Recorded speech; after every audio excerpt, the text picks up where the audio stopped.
Hello, everyone. Welcome back to the Whippy Studio. Today we are going to be talking about When Calls the Heart, Season 11, Episode 2, titled Tomorrow Never Knows. And of course, I have my mom here to join me. Thanks for coming on. Hi, guys. So, Episode 2, I think this was a great episode. I'm loving this season so far. I'm loving pretty much all of the plot lines. Something about this season just feels so fresh. And this episode just had a fun energy to it. Almost everyone was in a good mood. And yeah, what did you think of the episode? I agree with you. I thought it was just a fun spirit, and it just kind of makes you excited for each of the storylines and what the promise of what's going to happen. There's not a storyline that I don't like, which I think is pretty, just to show that the writers up their game this season, for sure. So let's start out with talking about the party. So it's Nathan's birthday. Allie wants to take him fishing, but then Nathan, Elizabeth invites Nathan to the saloon for a small gathering, but Nathan thinks that's a play for a surprise party. So then he thinks he's getting a surprise party this whole time. So then Allie and Elizabeth kind of have to play in a surprise party. And then he starts to think he's not getting a party because Ned and Florence act completely clueless. And then by the end, he does get a party. So I thought the shenanigans were all a lot of fun. What did you think of this storyline? I thought the premise of this was cute, and the shenanigans were fun. But some of the little facial expressions I thought were a little, I don't know if I want to say corny, but... Wait, from who? Just... Nathan's facial expressions mostly. I don't know. It was kind of funny. I don't know. It struck me funny. Yeah, I think it was just lighthearted stuff that I appreciated. Nothing too deep or angsty. I just, after everything that's happened, I feel like this was nice just to have something low stakes. Yeah, I mean, I guess goofy is the right word. He just kind of seemed goofy a few other times. Yeah, I get that. Yeah. But a few things about this specific storyline is we got some Nathan and Allie bonding where they talk about Allie's mom, which I thought was a sweet scene, and I think it's kind of is setting up when Allie will go see her dad later on. Definitely. And and I like that bonding and getting to see more of their relationship as father and daughter. I feel like that's been kind of on the back burner for the previous season, so I appreciate that that's coming to the forefront again. And I love how much Allie loves Nathan. Mm-hmm. It's a really sweet relationship. The other thing is, as far as the Elizabeth and Nathan moments go, there are 3 in this episode. The first one was outside the schoolhouse where Nathan thinks that they're throwing a party for him, and then we had the one where he walks up and he sees everyone with the decorations, and then she tells him happy birthday. And then we had the one outside of the saloon at the party. Mm-hmm. Out of those 3, I would say my favorite was actually probably the one where she told him happy birthday, outside in the town. I just thought that was a really sweet scene, and he kind of already knows about the party, but I just thought that was just sweet and had some just innocence to it. Out of those 3 scenes, which would you say was your favorite between them? I think probably I liked that happy birthday scene as well. The third scene just started to get a little... you could tell that their feelings are growing really strong. Yeah. So, yeah, definitely a heated moment between the two of them. Yeah, they go outside the saloon, and then he starts to touch her hair, and when we watched the preview, I was thinking he's grabbing something out of her hair, and of course that's what he ended up doing. And then the electricity between them, you could cut it with a knife. But then I don't even know what happens. They hear singing. So they walk back in, and they're not singing to Nathan, they're singing to Lucas, who magically appeared on the steps. Yeah. And when we finished that, my number one question is, how did Lucas get on the steps? Was he upstairs the whole time, during the party? That didn't make much sense to me. I thought it was a good cliffhanger, though. well, not really a cliffhanger, but it sets the stage for what's to come because in the preview we have kind of the return of Lucas as the talk of the town Definitely. and what that means. But what did you think of that ending? Yeah, I thought it was odd. And I mean, it was like he was kind of crashing Nathan's birthday Yeah. party. And yeah, where did he come from? I mean, really, he was not there. He was, whatever the name of the other town Right. is, he was gone. And yeah, It was strange. it was definitely strange. And why wouldn't he have just been at the party? Yeah, it's just weird. And I mean, I don't know if you knew it was Nathan's party. Um, I mean, maybe. Well, but like, I don't understand because they were literally right outside the door. So like, I don't understand how Lucas could have gotten in. Yeah, there might have been some poor writing there for that I scene. think so. I'm like, yeah, I don't know. Nonetheless, though, it'll be a good setup for next episode and seeing what happens there. I have a feeling Nathan's going to get a little bit jealous and think something's still going on between Elizabeth and Lucas. He goes into the schoolhouse next episode to, like, ask her something, and I don't know what that's going to be. It's possible maybe he's going to talk to her about, like, something resort related and maybe, like, needing to get another school or maybe expecting more kids with this resort. I don't know. I know they kind of put it in the promo to be like a big moment or to like mislead you. But I don't think it's anything romantic. Especially, and I saw someone also said that maybe he would be asking her if her and Nathan are together, but he wouldn't go into the schoolhouse to ask that. No, I don't That think would so be either. unprofessional. Because one thing about Lucas is that he's very professional, and he wouldn't do something like that. But let's move on to talk about. So we have Rosemary and Lee, and they were like funny this episode. We had this call with Lucas calling a bunch of people, which I thought was a fun scene where it was Bill, Lee, Hickam, Ned, and Rosemary all talking to Lucas, and Rosemary and Lee were together, but they were all in their own separate locations, and Lucas reveals that he is selling the saloon. And that was like a good something to think about during the episode, like who's gonna buy the saloon, and Mike's worried that he's gonna lose his job when this new owner buys it. And then we had Lee wanting to buy the saloon. He expressed an interest in it, but Rosemary was upset because he canceled their breakfast date and then stood her up at lunch. And then she tells him off in the saloon and is very against the idea of him buying the saloon. And I thought that was a funny scene, but then they make up, and then he makes her that a murder board. Well, not a murder board, but an investigation board for the Lucas's investigation. So that was sweet. And we also have Rosemary, and Rosemary was a lot of fun in this episode.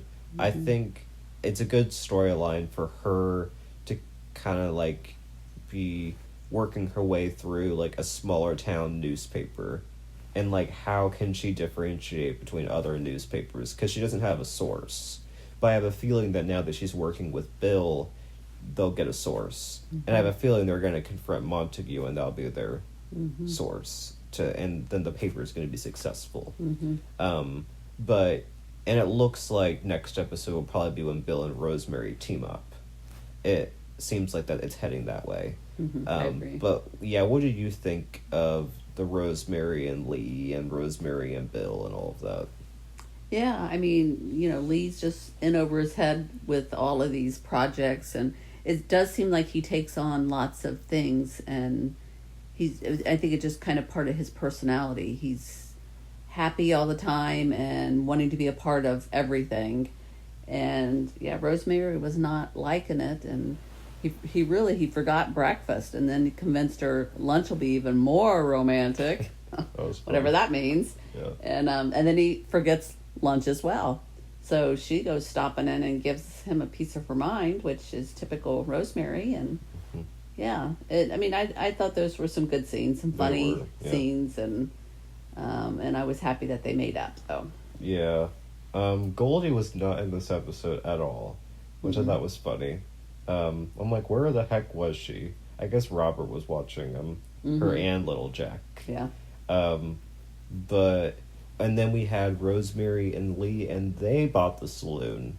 which was, I mean, I don't know, I didn't expect it to be the two of them. I thought maybe it would just be Lee, but I like that, and they're gonna keep, and but Mike's gonna manage the place. So I think it all worked out in the end. I was kind of wondering whether someone we didn't know would buy the saloon, but that would be kind of of a repeat because back in season 6 when Lucas was introduced, he's the one who bought the saloon, but we didn't know who it was at the time, and then he came in.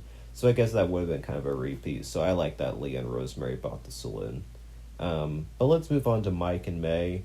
And these two, they kind of have some issues, but not like a big issue. They just, May's kind of being a little bit awkward around him, and Bill keeps sticking his nose where it doesn't belong with his comments about like them being a married couple. Like he needs to mind his own business. I agree. I mean, to me, it was really weird that he come up and said, "How's the newlyweds?" I mean, they're not even married. Well, To me, yeah, that was weird to me. I didn't like that. yeah, and then and Bill was also like trying to like stick his nose in Faith's business with the whole Lily thing, and I'm not a big fan of that version of Bill. I think he need, yeah, I didn't really like that, but but yeah, and then May talks to Faith, and she kind of reveals that she's scared because things are getting serious, and she really cares about him, but she has trauma from her past marriage, which is understandable, and I'm glad they brought that back up, because I feel like May's, well, they're both characters we hardly know anything about them. In fact, we might know more about May than we do about Mike, which is actually crazy. But yeah, I liked, and Faith says, things get scary when things get serious, and I'm actually really liking Faith this season too. Yeah. She's maturing, and she's stepping into that motherly role with Lily, and there wasn't too much progress, but I did like that scene where like they do that thing where like Lily thinks of her grandma and Faith thinks of Fiona. Yes. And yeah. I'm liking that. I'm I'm looking forward to seeing more of Faith and Lily. Would you agree? I definitely agree. I think you're spot on with that. She definitely is showing a maternal side, and we're definitely seeing character development with her. So yeah. This is the most I've enjoyed her character in like a long time. I agree. They made a good choice with her. And yeah, so then Mike and May, they do make up at the end, and she kind of tells him how wonderful he is and like the best thing that's happened to her, and she apologizes, and the two make up and they dance. So that's sweet. I'm still thinking they'll be the wedding. Yeah. So I'm glad we're getting some progress with them. Other thing. Okay, so yeah, we have Henry. Henry is back. And we do get a little insight on what happened with him and Abigail. It's not much, but we do find out that they made amends. Like they made up and they're friends now, is what I got from that. They softened any wounds between them. Nothing romantic, but I didn't think they would do like a romantic relationship off screen. I didn't think that would be fair to the fans of them if they did that. So I'm glad that they kind of settled it, so like they just are like close now and reconciled. Yeah. And I'm glad as a fan to know that they did, for sure. But it was kind of cute how he decides to start taking care of the trees behind the cafe, the hazelnut trees, and then he starts reading up on them and to get horse manure. Yeah. And it was weird, but also like so Henry too, and showing how much he cares about Abigail. I thought that was sweet. What did you think of that? I did. I thought that was sweet too. Yeah. And knowing Abigail's not going to come back, I feel like this is the best they could have given us, and I'm satisfied with the explanation. We also have Minnie. This is interesting. She feels a bit weird about how everyone just assumes she has the answers because she's the pastor's wife, and I was not expecting her to like address feeling this way, but I kind of liked it. It sets up like an interesting arc for her, and you pointed out maybe she's gonna find a calling of some sort. I don't know what that is. Probably not to be a pastor, but something more than the cafe runner. Would you agree? Yeah, definitely. I mean, it seems like it's setting it up for or at least she's contemplative about, why I feel kind of inadequate, but people are coming, wanting me to help with this, and she's able to give good advice. So yeah, it's just she's at least self-exploring, and it's interesting. Be curious to see where it goes. Yeah. We also had a little fun storyline with the kids where we had Cooper and Toby doing fractions, and we had like Toby thinking he doesn't need to learn it and to just memorize the homework problems. And I like the storylines with the kids. I kind of miss that, because one thing about the earlier seasons is they did little storylines with the kids, and I always loved those, and I feel like they haven't done those in a while because of COVID probably. So I'm liking that we're starting to get back to that. And yeah, so I thought this was a good episode, like I said. I'm looking forward to next week, because next week it looks like we're going to be getting Lucas back, and probably the resort's going to be making progress. And I'm looking forward to seeing what that looks like, and also to see what goes down between the Elizabeth, Lucas, and Nathan, not as a triangle, but I'm looking forward to seeing how that all plays out. And of course, the Rosemary and Bill team up. So I think we have a lot to look forward to next week. Definitely. Anything else you want to say before we close? Just I'm looking forward to episode 3. Yes, me too. So thanks everyone for listening. Comment down below your thoughts on this episode, and bye everyone. Bye.